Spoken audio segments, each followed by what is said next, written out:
आपने आखिरी बार कब देखा है कि एक नेता जीत कर 5 दिन के अंदर ही वापस आपके गली में आ जाए, बिना डीजे के, बिना माला के, बिना ये कहे कि अब 5 साल बाद मिलेंगे, बस ये कहने आए हैं कि घबराइए मत, मैं यहीं से हूं, मैं बांकीपुर में ही रहूंगा।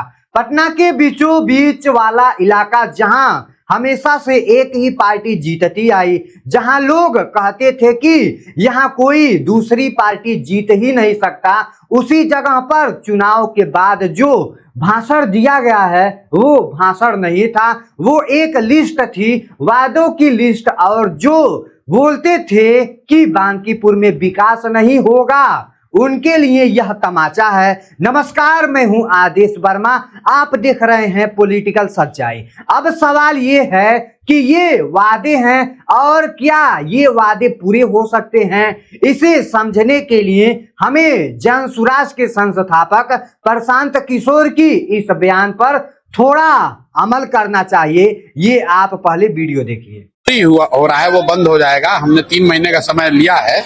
चुनाव से पहले भी कहा था, अभी भी कह रहे हैं कि 1100 रुपया पेंशन और 5 किलो अनाज, ये बांकीपुर का हर वो आदमी जो एलिजिबल है उसको 3 महीने में बिल्कुल मिलने लगेगा, उसमें कहीं कोई दिक्कत नहीं है। शिक्षा के लिए जो मैंने बात कही है कि 1 साल के अंदर या तो यहाँ के सरकारी विद्यालय को सुधार दिया जाएगा, नहीं तो लोगों को सुविधा होगी कि वो प्राइवेट स्कूल में अपने बच्चों को पढ़ाएं। और आज जो मैंने बात कही है कि बांकीपुर से मेरा लक्ष्य है कि अगले 3 से 4 वर्षों में 10,000 परिवार से कम एक पढ़े लिखे व्यक्ति को कहीं न कहीं प्राइवेट सेक्टर में देश में नौकरी लगाने में मदद की जाए, ताकि हर दूसरा या तीसरा या चौथा परिवार से कम एक बच्चा नौकरी करे, ताकि पूरे बिहार में लोग ये देख पाए कि अगर लोग सही से वोट करेंगे तो शिक्षा रोजगार की व्यवस्था हो सकती है। उन्होंने कहा है कि पहला वादा राशन कार्ड वाला, उन्होंने कहा है कि 3 महीने का टाइम दीजिए, राशन कार्ड बनवाने के लिए कोई घूस नहीं ले पाएगा और जिसका कार्ड है उसे 5 किलो ही मिलेगा, 4 किलो नहीं मिलेगा। अब ध्यान दीजिए, ये 1 किलो का फर्क छोटा नहीं है। एक परिवार में अगर 5 लोग हैं तो 5 किलो कम मिलता है। 5 किलो में करीब 15 दिनों की रोटी बनती है एक छोटे परिवार की। तो ये सिर्फ अनाज नहीं, पूरे महीने का पेट है। दूसरा वादा है 1100 रुपए पेंशन वाला। यहाँ एक बात समझनी जरूरी है, बिहार में पहले बूढ़े लोगों को 400 रुपए मिलते थे, फिर सरकार ने इसे बढ़ाकर 1100 रुपए कर दिया है। सरकार ने खुद कहा है कि अब सभी बुजुर्गों, विधवा महिलाओं और दिव्यांग लोगों को 400 की जगह 1100 रुपए मिलेंगे। ये पैसा बढ़कर 1100 रुपया कर दिया गया है। तो पैसा तो पहले ही 1100 हो चुका है। फिर नया इसमें क्या है? तो नया ये है कि बहुत लोगों को आज भी वो 1100 नहीं मिल रहा है। किसी का कागज अटका हुआ है, किसी का नाम लिस्ट से गायब है। प्रशांत किशोर का कहना है कि 2 दिन बाद आपको उनके ऑफिस का कार्ड मिलेगा, वहां आकर एप्लीकेशन दे दिया जाएगा। 60 साल से ऊपर के हर आदमी और हर महिला को 1100 रुपया दिलाना हमारी जिम्मेदारी है, उन्होंने ऐसा बोला है। मतलब वादा पैसे बढ़ाने का नहीं, पैसे पहुंचाने का है। अब सबसे बड़ा सवाल, तीसरा वादा नौकरी। उन्होंने कहा था कि हम 10,000 लोगों को, युवाओं को नौकरी देंगे। अगर आपका बच्चा पढ़ लिख कर घर बैठा है, बेरोजगार है, तो उसका बायोडाटा, CV लेकर के हमारे ऑफिस में आइए, हम कम से कम 10,000 बच्चों को नौकरी दिलाएंगे। यहाँ 2 बातें गौर करने वाली है। एक, उन्होंने खुद कहा कि ये सरकारी नौकरी नहीं होगी, प्राइवेट सेक्टर की नौकरी होगी, फैक्ट्री में होगी, ऑफिस में होगा। देश भर में जितने जान पहचान के लोग हैं उनसे हम बात करेंगे कि उन्हें बाहर जा करके उन्हें नौकरी करना पड़ेगा, क्योंकि भाई जन सुराज की सरकार अभी पूरे बिहार में नहीं है, इसलिए उनको मजबूरन अपने स्टेट यानी बिहार से बाहर भेजना पड़ेगा। जब सरकार बनेगी तो बिहार में ही नौकरी का इंतजाम जन सुराज कर देगी। यहाँ से 2 तरह की बातें निकल करके सामने आ रही है। अमन जैसा लड़का जो सोचता है कि चलो कहीं से तो शुरुआत होगी, रिज्यूम से तो कुछ नहीं हो रहा था, यहाँ कम से कम तो कोई तो सुन रहा है। दूसरी तरफ सवाल उठता है कि 10,000 नौकरी क्या सच में कोई विधायक बाहर से लगवा सकता है बिना सरकार में आए? खर्च, इसका खर्च कौन देगा? कंपनी क्यों लेगी?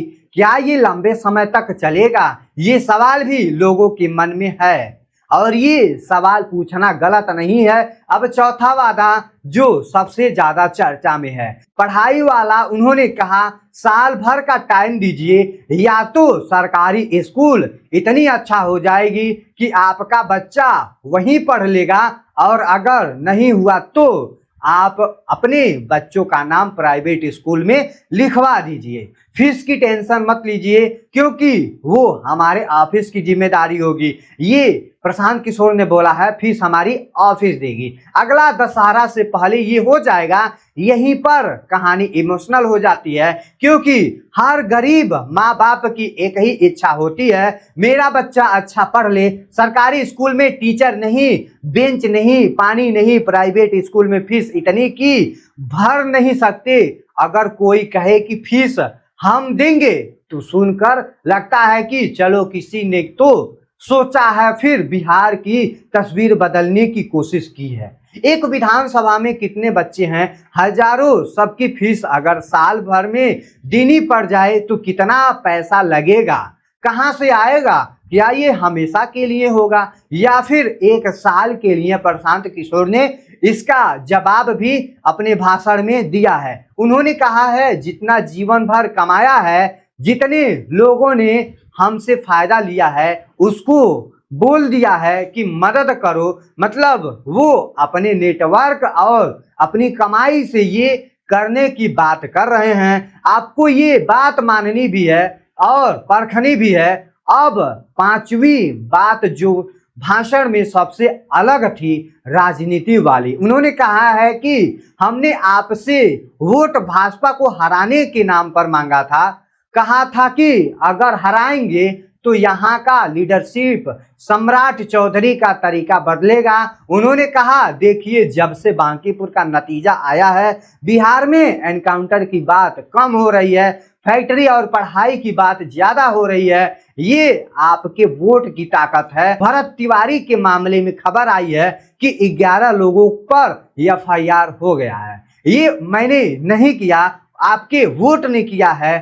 थोड़ा रुक कर समझते हैं, जैसे कि ये प्रशांत किशोर ने बोला है। भरत तिवारी भोजपुर के बिलौटी गांव का मामला है, पुलिस एनकाउंटर में मौत का मामला जो काफी चर्चा में रहा था पिछले दिनों में। इस केस में परिवार की शिकायत पर पुलिस वालों पर ही एक FIR की बातें सामने आई थी। तो जब प्रशांत किशोर कहते हैं कि 11 लोगों पर FIR हुआ है, तो वो अपने भाषण में लोगों को ये समझा रहे हैं कि वोट से डर पैदा होता है, सरकार सुनने लगती है। अब सवाल ये है कि क्या सच में एक उपचुनाव के नतीजे से सरकार की भाषा बदल जाती है, या ये सिर्फ कहने की बात है? इसका जवाब 2 शब्दों से देखा जा सकता है। सरकार के लोग कहेंगे कि हम तो पहले से ही विकास की बात कर रहे हैं, पेंशन तो हमने ही 1100 की है, फैक्ट्री की बातें तो हम पहले से ही कर रहे हैं, एक सीट हारने से कुछ थोड़ी बदल जाएगा। दूसरी तरफ जन सुराज से जुड़े लोग कहेंगे कि नहीं, जब तक कोई हराता नहीं है तब तक किसी को अपनी कुर्सी की मर्यादा समझ में नहीं आता है। बांकीपुर का इतिहास क्या कहता है? बांकीपुर पटना का सबसे बड़ा लिखा, सबसे शहरी इलाका। क्या व्यापारी, स्टूडेंट हैं, नौकरी करने वाले लोग हैं। यहाँ 1995 से लगातार बीजेपी सरकार जीतती आई है। लोग कहते थे यहाँ बीजेपी को हराना नामुमकिन है। इस बार वो मिथ टूटा है, तो लोगों में एक उम्मीद भी है कि चलो कुछ नया ट्राई करते हैं। पर उम्मीद के साथ डर भी है। शांति देवी जैसी दादी सोच रही है क्या सच में 3 महीने में राशन ठीक होगा? सुनीता सोच रही है क्या सच में बिना घूस के राशन कार्ड बन पाएंगे? अमन सोच रहा है क्या सच में CV देने से नौकरी मिलेगी? या फिर ये भी कागजों में रह जाएगी। और यही इस पूरी कहानी का सबसे जरूरत हिस्सा आता है। वादे सुनना आसान है, वादे करना भी आसान है, मुश्किल है तो उसे निभाना। क्योंकि राशन में 1 किलो की चोरी रोकने के लिए सिर्फ विधायक नहीं, पूरा सिस्टम ठीक करना पड़ता है।